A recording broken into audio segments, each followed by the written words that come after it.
had leveled against the governor. If there is any evidence, perhaps personal statements, again as sworn affidavits, and any other material that they will be using to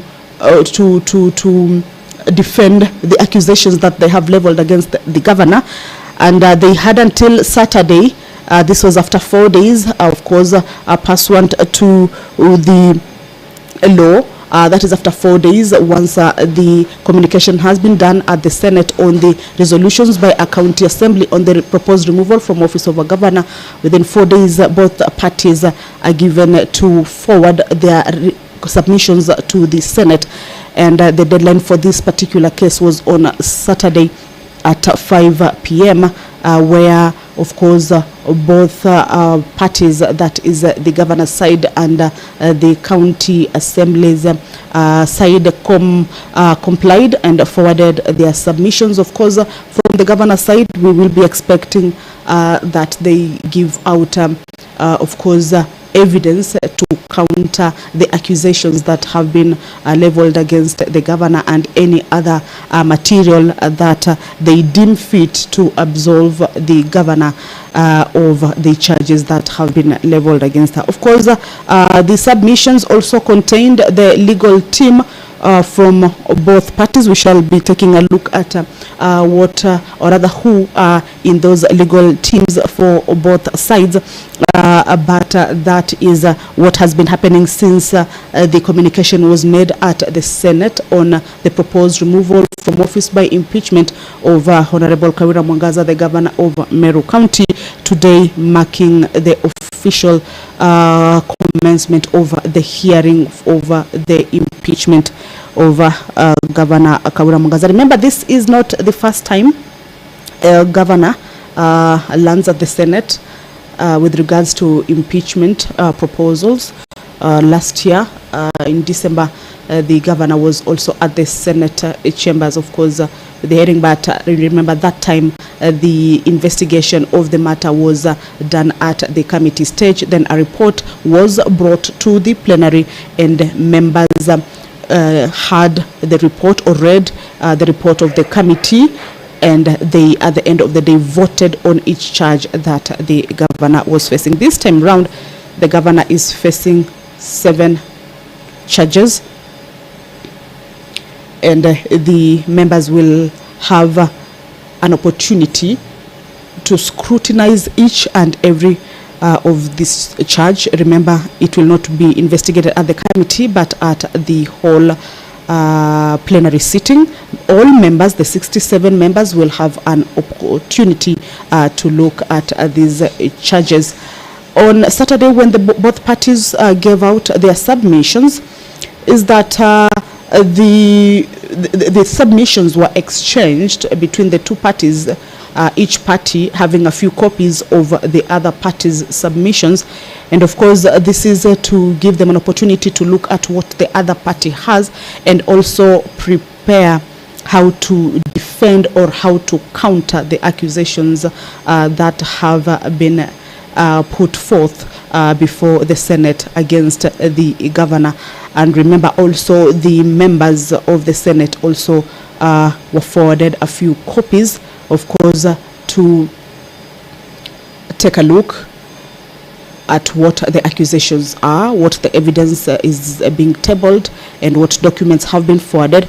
Then once they come to the chambers, then they will be having information on how to go about all this matter. Remember, each and every senator will have an opportunity to scrutinize both the governor and the county assembly on what has been forwarded to the Senate with regards to the accusations that are being leveled against the governor. If you are just joining us, it is a quorum bell that is currently underway. The sitting was scheduled to begin at 9 a.m. The speaker has taken the chair, but there is no quorum at the House to warrant the commencement of House business. 15 members are needed to be in the chambers to enable the House commence its business, and this is pursuant to the House Standing Order number 40. If the quorum is not present, the House business cannot commence, and a quorum bell will be rung for 10 minutes Of course, this is to alert members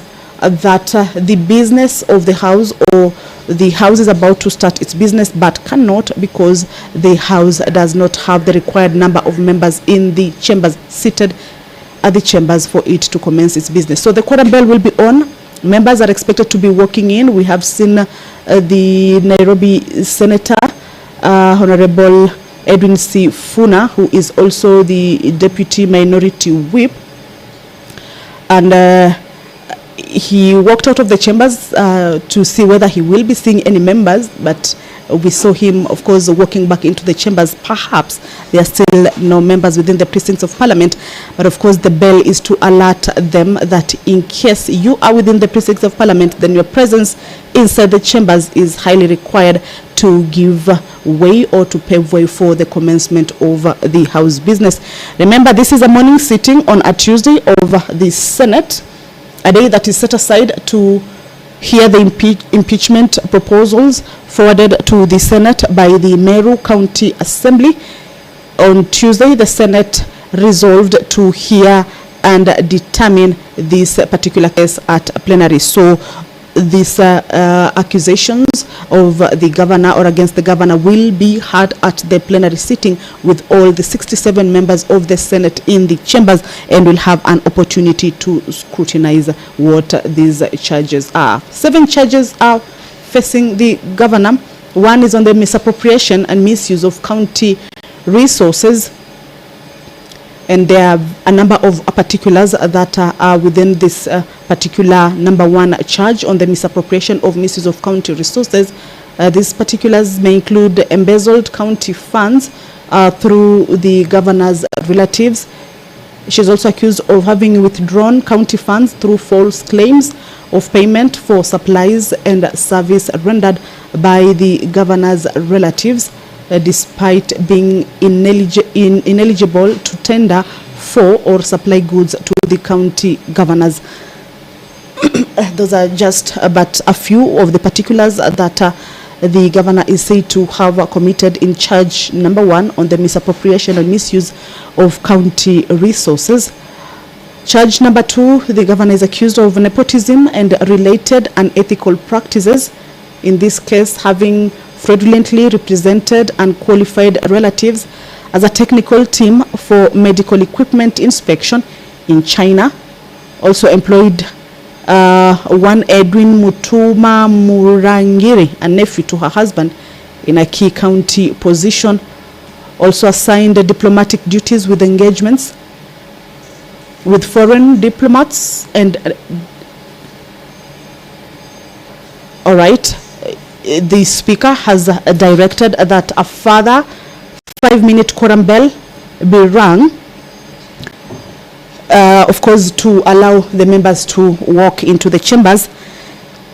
Let me take you back to what the quorum bell is all about.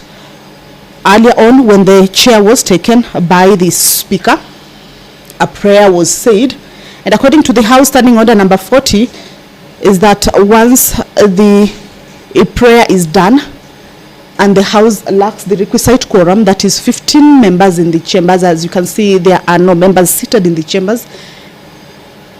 We can only see one senator, that is Honorable Edwin Sifuna, of course. There are also other members nominated, Senator Catherine Muma there. So if the House does not have a requisite number, that is 15 members in the chambers seated at the commencement of House business, then a quorum bell will be on for 10 minutes. We have seen the quorum bell being rung for 10 minutes. And according to the House Standing Order, is once the 10-minute quorum bell expires, the speaker may direct that the bell be rung for a further 10 minutes. In this case, the speaker has given that directive that another 10-minute quorum bell be rung. And once the second 10-minute quorum bell lapses and there is no quorum achieved yet, then the speaker shall adjourn the Senate forthwith to the next sitting. That is what the House Standing Order stipulates. And of course, we are hoping that the quorum will be achieved.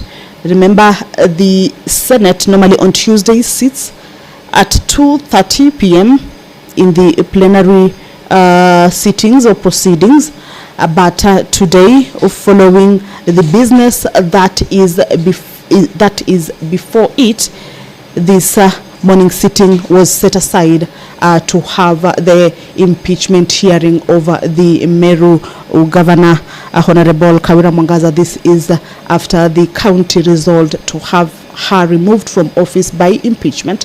And of course, according to the law, the Senate is the house that will be hearing this particular case. The House last week resolved to have the matter heard and determined in the plenary way, and that is what today should be happening at the Senate chambers. We are hoping that the number will be achieved, but of course, if it's not achieved, then the Speaker will guide the House on the way forward. What was expected this morning is that the Speaker was to give guidance on how the hearing or the process will go. The sitting was starting at around 9. The Speaker make a communication to the House to guide them on how the hearing, the impeachment of the governor will be taking place. It is scheduled to start today and conclude tomorrow on Wednesday. But of course, there has to be a communication on how it will go. And after the communication, the members were to retreat to a pre-hearing meeting. This is to be on a closed door session.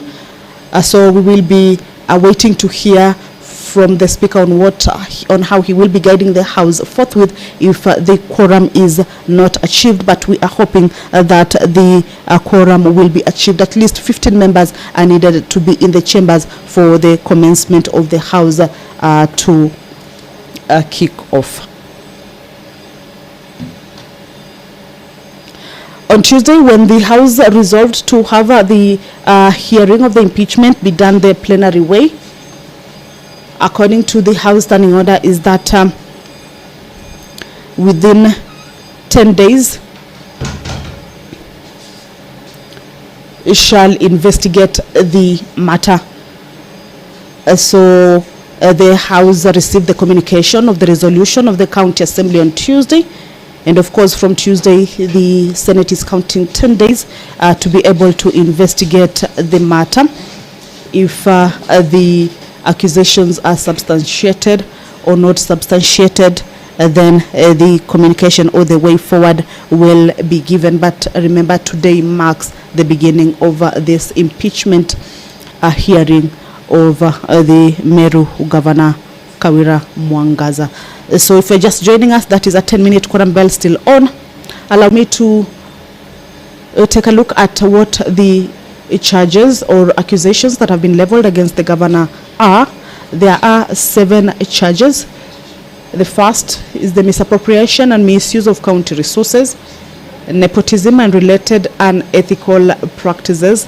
That is the Senator of Nairobi County, Honorable Edwin Sifuna, walking to this senator, of course, engaging him on how they will be picking up this matter if the House does not achieve the requisite quorum to enable it commence its business for this particular morning. Charge number 3 against the governor is that bullying, vilification, and demeaning other leaders. In this case, the governor is said to have excluded the deputy governor from county executive committee meetings and other official functions. The governor is also said to have engaged in bullying and posted demeaning messages about the deputy governor in WhatsApp groups. In this case, known as Third Government 012, the county admin services, whose membership includes several officers who are subordinate to the deputy governor.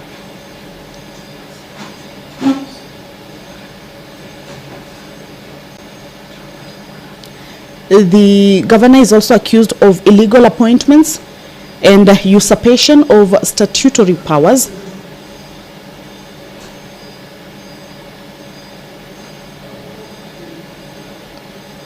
That she appointed Kenneth Mwiti Riungu as chief officer without county assembly approval, that she deployed other persons to perform the functions of those sent on compulsory leave, this being in breach of a court order, also appointed unqualified persons as acting chief officers without the requisite competitive recruitment and recommendation from the County Public Service Board. She is also said to have recruited traffic marshals without involving the County Public Service Board, in this case disregarding the criteria for establishing county offices, that is the Kitui. Senator Honorable Enoch Wambua walking in, and of course we are hopeful that more members will be getting into the chambers, because this day has been set aside purposely to transact the business on the impeachment hearing over the Meru Governor Kawira Mwangaza. The hearing is slated for today and tomorrow, Wednesday, the 8th of November. And the speaker, who has already taken the chair, is that was to make a communication this morning guiding the House on how this process will be taken through, and then the members were to proceed on a pre-hearing meeting in a closed session, but the members have not yet made their way to the chambers for that particular guidance or communication from the chair to know how they will be going about this matter. And that necessitated, or rather that is what has necessitated the 10-minute quorum bell. That is Narok Senator, who is also the minority whip, Honorable Olekina Ledama. They are getting in. So as the quorum bell is on, we will be seeing the members walking in. Once the quorum is achieved this time round, being hopeful that the sergeant at arms will alert the clerk and the speaker that the quorum has been achieved, and the speaker will call the House to order for the commencement of the House. But as you can see, no members yet to make the requisite quorum. At the table of the speaker, engagements are on, from the clerk to the a number of senators there. Of course, maybe engaging on how this will be picked up if the quorum is not achieved. But this is the second quorum bell. Remember, the first one has lapsed, and this is the second bell. That is the Vihiga Senator Godfrey Osotsi, and of course we will be hearing from the speaker on how he will be guiding the House the way forward if the quorum is not achieved. 15 members, just to remind you, or rather is the number that is required. The speaker is talking. Let's listen in. The bell for a further 10 minutes.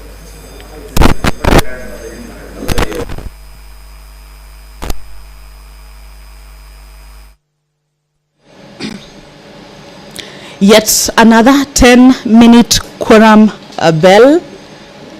If the 10 minutes this time round lapse, that will be a cumulative of 30 minutes. Is it that the members were not aware that the sitting will be starting at 9? Maybe they thought it will be starting at 9:30 as the usual, or rather the normal plenary sitting, especially the one that is held on a Wednesday. It usually starts at 9:30.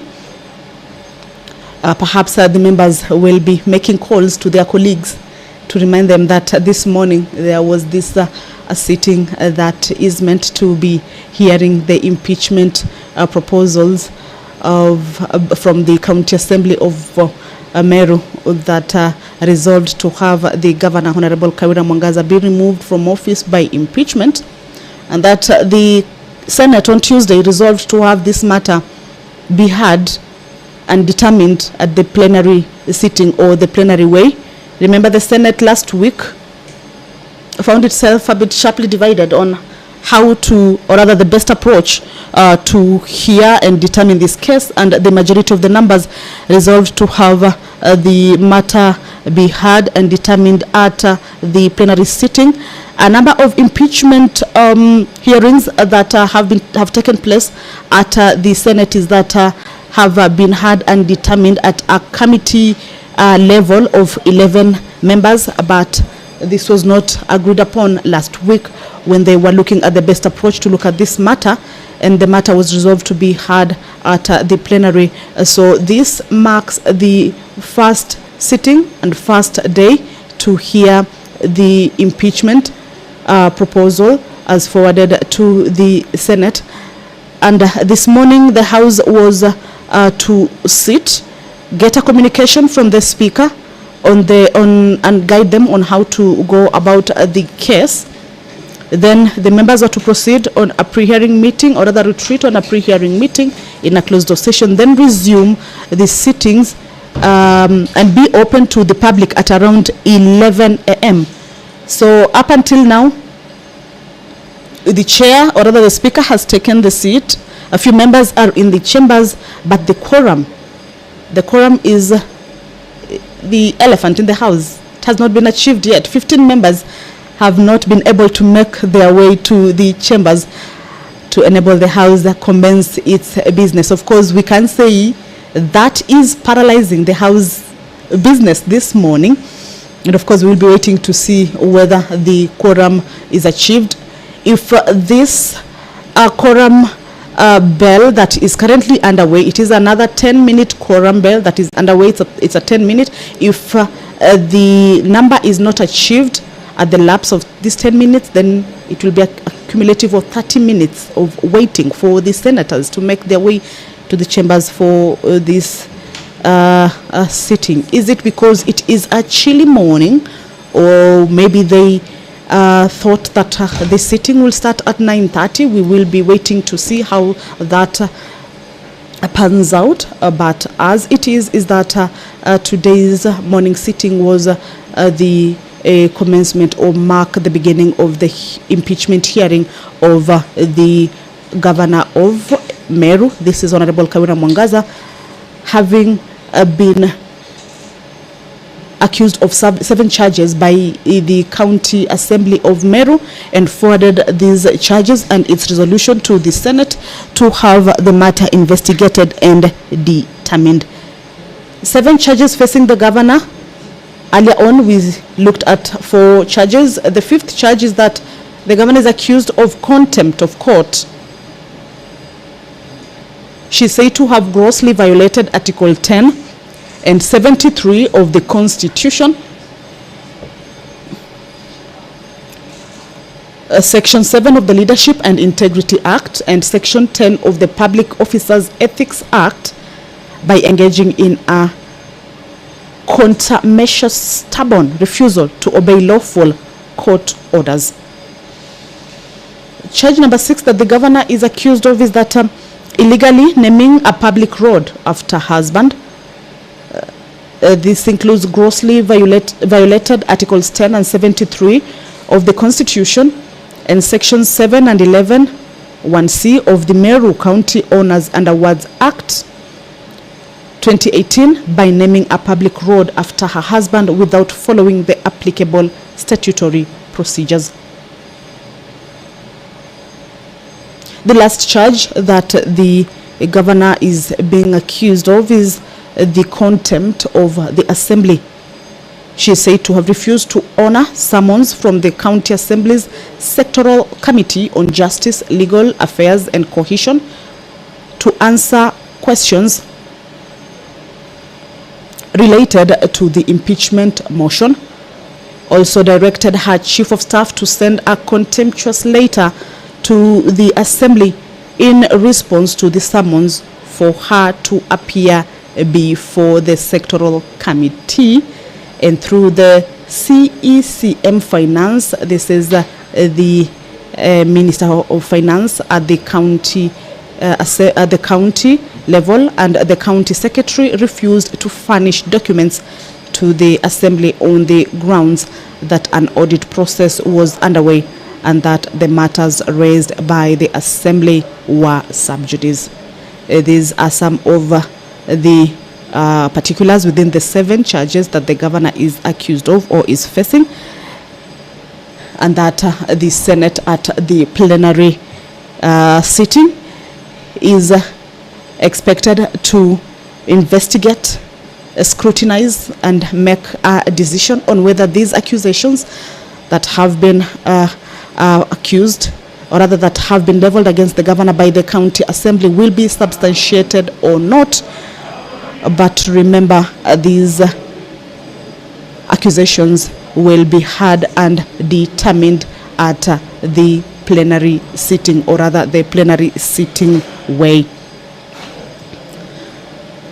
On Saturday, the two parties, the two sides forwarded, it was the last day for the two parties to be able to forward their submissions to the Senate. All right, those are more members. That is the Deputy Speaker of the Senate, Honorable Kathuri Murungi, of course, walking in, and followed by various members. Hopefully that the number this time round will be achieved.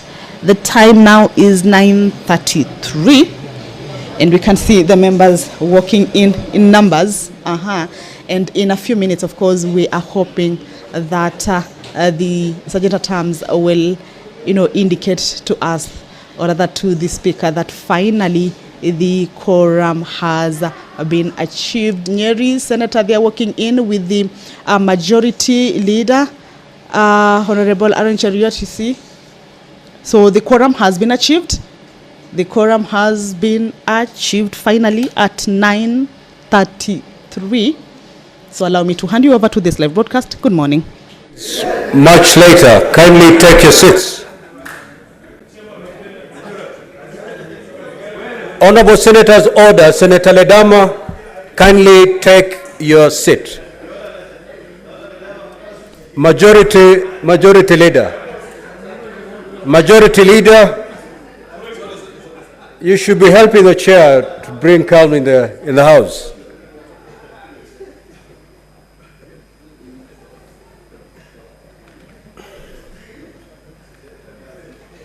Clerk, you may proceed to call the first order. Order number 1, communication from the chair.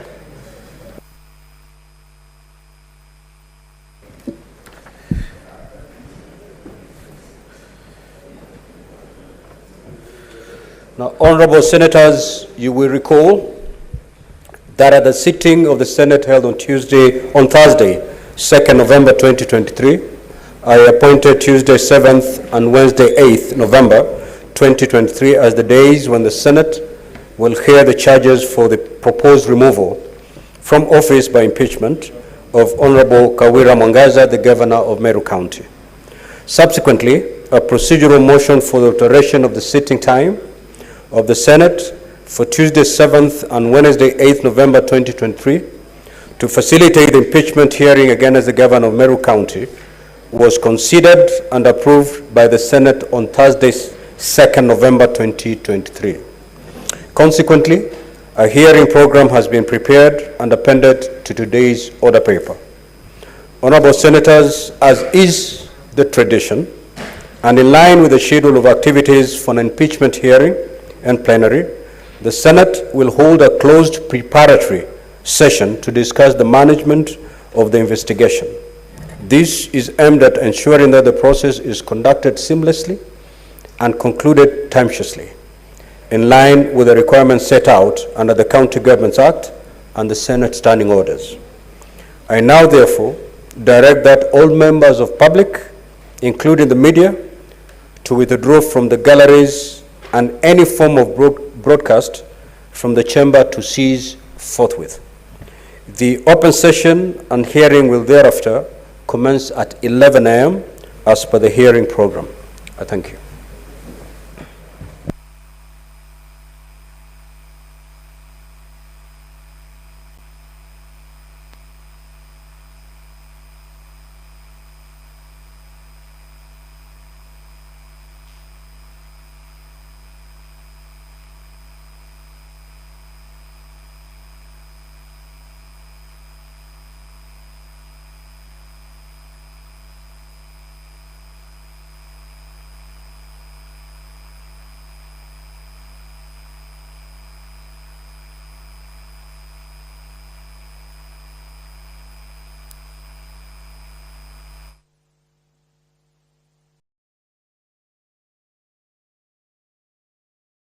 Well, as I had indicated earlier, is that the Speaker was to make a communication to the senators, guiding them on how the process will be going, and that communication has been made.